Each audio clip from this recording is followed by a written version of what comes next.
عمران خان وہ واحد پارٹی قائد ہیں جو توشاخانہ کیس میں الیکشن کمیشن اور ٹرائل کورٹ سے 5 سال کے لیے نااہل ہوئے ہیں۔ اسلام آباد ہائی کورٹ نے توشاخانہ کیس میں ان کی سزا معطل کر دی ہے لیکن نااہلی برقرار رکھی ہے۔ پچھلے ہفتے پیپلز پارٹی کے چیئرمین بلاول بھٹو نے عمران خان یا نواز شریف کا نام لیے بغیر کہا تھا کہ یا تو دونوں سابق وزرائے اعظم نااہل ہوں گے یا دونوں اہل ہوں گے۔ بلاول کا کہنا تھا ایسا نہیں ہو سکتا کہ عدالت کسی ایک کو اہل قرار دے دے۔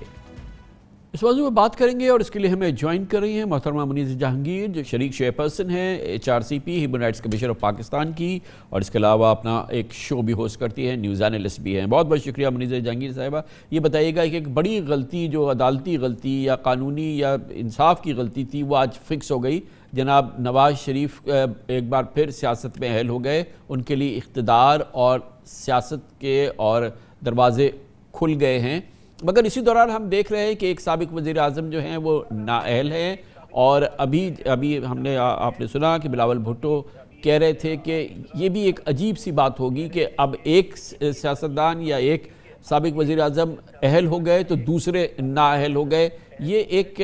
ماحول جو ہے اس کی اوورآل آپ اس کو کیسے دیکھتی ہیں؟ دیکھیے کامران صاحب، جو آج میں نے آرڈر پڑھا ہے، جو میجورٹی ججمنٹ ہے سپریم کورٹ کی، اس کے اندر تو یہ واضح طور پہ لکھا ہوا ہے کہ 62(1)(f) جو ہے وہ صرف ایک گائیڈ لائن کے طور پہ اس کو دیکھنا چاہیے، اور وہ 62(1)(f) اور باقی جو شکیں ہیں اس کو بھی اس طریقے سے ہی دیکھنا چاہیے۔ اور انہوں نے اس بات کو واضح کیا ہے کہ جو بنیادی انسانی حقوق ہیں جو ووٹ دینے کے ہیں اور الیکشن لڑنے کے ہیں، وہ جو ہے وہ 62(1)(f) جو صادق اور امین شک ہے اس سے پیراماؤنٹ ہے، یعنی کہ my fundamental rights are at the heart of the constitution, کہ آئین کا جو روح ہے وہ بنیادی انسانی حقوق کے ارد گرد گھومتی ہے، اور جو 62(1)(f) ہے وہ بنیادی انسانی حقوق کی ایک طریقے سے جب نفی کرتا ہے، تو جو بنیادی انسانی حقوق ہیں، فنڈامنٹل رائٹس کہ میں ووٹ دے سکتی ہوں یا میں الیکشن میں کھڑی ہو سکتی ہوں، تو وہ بھاری ہو جاتا ہے 62(1)(f) پہ۔ تو یہی جو آرگیومنٹ ہے آج سے نہیں، بلکہ میں اپنی والدہ کو آج یاد کرتی ہوں، عاصمہ جہانگیر صاحبہ، جنہوں نے یہ آرگیومنٹ ثاقب نثار صاحب کی کورٹ کے سامنے رکھی تھی، اور ان کی جو آخری انہوں نے جو اپنی ہیئرنگ کی تھی اس کے اندر وہ ایک PTI کے ہی MNA کو ریپرزینٹ کر رہی تھیں جو ڈسکوالیفائی ہوئے تھے 62(1)(f) کی زد میں آ کے۔ تو انہوں نے یہی کہا تھا ثاقب نثار صاحب کو کہ جی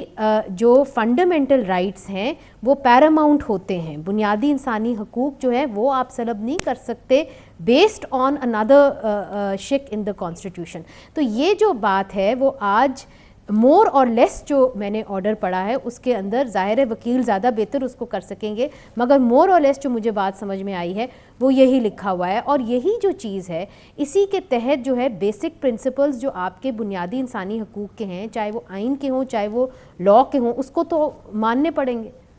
آپ کیا یہ کہہ رہی ہیں کہ عمران خان پہ بھی یہ اپلائی کرے گا؟ عمران خان صاحب کے وکیلوں سے ہمیں یہ ضرور پوچھنا چاہیے کہ کیا وہ اپلائی کریں گے، چونکہ 62(1)(f) میں ان کی ڈسکوالیفیکیشن نہیں ہوئی ہے، ان کی ایک اور شک کے تحت ہوئی ہے، مگر اس ججمنٹ کو بیسس بنا کے ضرور عمران خان صاحب کے کیس کو بھی دیکھا جا سکتا ہے۔ بنیادی بات یہ ہے کامران خان صاحب کہ جو ہمارے ملک میں ایک دائروں کا سفر ہے کہ ایک سیاستدان جو ہے وہ آؤٹ ہوتا ہے، پھر دوسرا سیاستدان آؤٹ ہوتا ہے، یہ جو ہے اور جس طریقے سے وہ آؤٹ کیے جاتے ہیں، کبھی 62(1)(f) کو بنیاد بنایا جاتا ہے، تو کبھی ہم نے دیکھا تھا کہ کیسے آمرانہ طور پہ جب اور شکیں لائی گئی تھیں اور پریزیڈنشل پاورز استعمال ہوتے تھے اس طرح منتخب نمائندوں کو آؤٹ کیا جاتا تھا۔ تو یہ جو سلسلہ ہے کم از کم یہ جمہوریت کو کمزور کرتا ہے، اور یہ پاکستان کے مفاد میں جیسے آپ نے فرمایا ڈیفینیٹلی آپ کی والدہ کا تو کردار تو ناقابل فراموش ہے، HRCP کا کردار بہت بہت زبردست رہا ہے،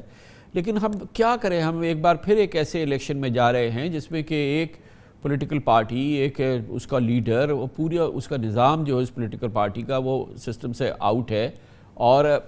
ہمارے سیاستدانوں کی کتنی ذمہ داری ہے۔ اب نواز شریف صاحب آج ان کے ساتھ جو رانگ ہوا وہ فکس ہو گیا، لیکن وہ ایک ایسے الیکشن میں جا رہے ہیں جس کو وہ اچھی طرح سے دیکھ رہے ہیں کہ HRCP اس کو ریجیکٹ کر چکی ہے، پاکستان بار کاؤنسل ریجیکٹ کر چکی ہے، سپریم کورٹ بار اس کو ریجیکٹ کر چکی ہے. پھر آپ کو کون سا پاکستانی باشعور پاکستانی ہے جو اس کی کریڈیبلٹی کو اون کرتا ہو؟ مگر نواز شریف صاحب یا بلاول صاحب یا زرداری صاحب اس کے بارے میں کوئی حرف نہیں بول رہے ہیں. یہ ماحول آپ کو کیسا لگتا ہے؟ کامران صاحب، اس کے پر پہلے تو شکریہ، آپ نے میری والدہ کے بارے میں اچھے الفاظ میں ان کو یاد کیا. دوسری بات یہ کہ دیکھیے، ایک چیز جس پہ ہم human rights commission of Pakistan میں جو بات چیت بھی ہوئی تھی، ہم یہ چاہتے ہیں کہ جو الیکشنز ہیں وہ جلد از جلد ہوں، اور جلد از جلد جو ہے جو منتخب نمائندے ہیں وہ آ کے پاکستان کے مسائل حل کر سکیں. لاپتہ افراد کا معاملہ آپ کے سامنے ہے، کس طرح خون جمانے والی سردی کے اندر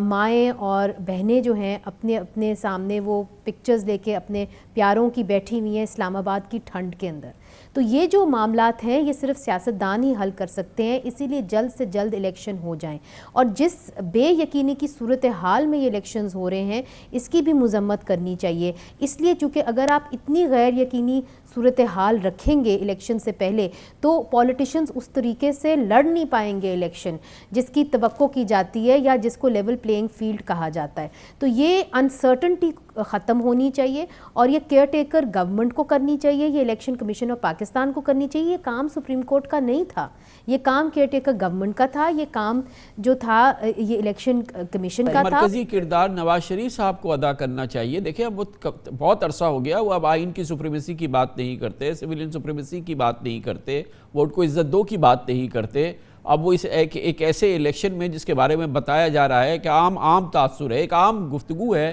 کہ وہ اس حکومت کے ذریعے اس الیکشن کے ذریعے وہ نئے لاڈلے ہیں، وہ اقتدار میں لائے جائیں گے. تو یہ پھر ہمارے سیاستدانی جب اس قسم کا کردار ادا کریں گے تو حالات کیسے سدھریں گے؟ دیکھیے کامران صاحب، آپ ٹھیک کہتے ہیں کہ سیاستدانوں کو بھی اپنے آپ کو سدھارنا چاہیے، مگر اس وقت وہ کنٹیسٹنٹ ہیں، وہ ایک پاور پوزیشن میں نہیں ہیں، وہ فیصلہ کرنے والی پوزیشن میں اس وقت نہیں ہیں. ہاں، وہ ڈیمانڈ ضرور کر سکتے ہیں کہ جو میرے ساتھ ہوا وہ میرے دشمن کے ساتھ نہ کیا جائے، جو میرے ساتھ ہوا اس طرح آپ کسی اور کے ساتھ نہ کریں، آپ لیول پلینگ فیلڈ کریں. ان میں وہ سوجھ بوجھ ہونی چاہیے، وہ سیاسی آپ سمجھ لیں ایک ایکیومن ہونا چاہیے، جس طرح بے نظیر صاحبہ میں ضرور تھا کہ وہ سارے سیاستدانوں کو اکٹھا کر کے ان کو ساتھ لے سکتی تھی. We are missing that factor, وہ اس وقت نہیں ہے. مگر at the same time election کو فری اینڈ فیئر کرانا نواز شریف صاحب کا کام نہیں ہے. الیکشن کو فری اینڈ فیئر کرانا اس وقت کی جو نگراں حکومت ہے اس کا کام ہے. الیکشن کو فری اینڈ فیئر کرانا اس وقت کی الیکشن کمیشن کا کام ہے. جس طرح میں ایک ووٹر ہوں، مجھے حق بنتا ہے کہ میں اپنے کسی پسندیدہ سیاستدان کو ووٹ کروں اور اس کو مائنس نہیں کر دینا چاہیے الیکٹرل فیلڈ سے پہلے سے ہی اس کے خلاف منفی فیصلہ کر کے. اور دوسرا یہ ہے کہ آپ اس کو اجازت تو دیں کہ آپ لیول پلینگ فیلڈ کے اندر آ کے آپ اس کو منتخب تو ہونے دیں اور اس کو وہ فیصلے کرنے دیں، چاہے وہ صحیح ہو وہ غلط ہو. وہ میرا کام ہے، ووٹر کا کام ہے اس کو آؤٹ کرنا، کسی اور ادارے کا نہیں ہے. بڑی نوازش، بہت بہت شکریہ. محترمہ منیزہ جہانگیر ہمارے ساتھ موجود تھی، شریک chairperson human rights commission of Pakistan.